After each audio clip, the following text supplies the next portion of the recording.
såkaldt Skagenreje. Super lækker reje, som kan minde meget om den grønlandske reje, men den store forskel er, at den ikke har været frossen. Der er en meget mere lækker smag. Så har vi også et produkt, som er lidt mere bid.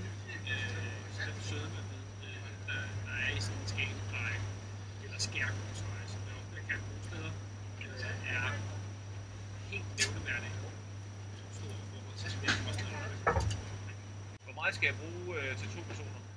Til 2 personer til en forret, der vil jeg bruge mellem 250 til 350 gram.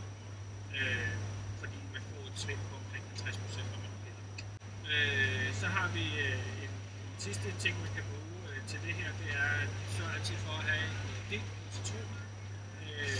Eventuelt en eller anden form for lækker mayonnaise, der ligger tæt på produktet ved for butik. Det er super godt at bruge som plussalt, lige at give dem noget frisk dild og noget citron som plussalt ved sådan en. De er meget nemmere at pille, i og med at de ikke har været frosne, så er det meget mere sprød reje. Så det jeg plejer at gøre, det er at tage hovedet ind.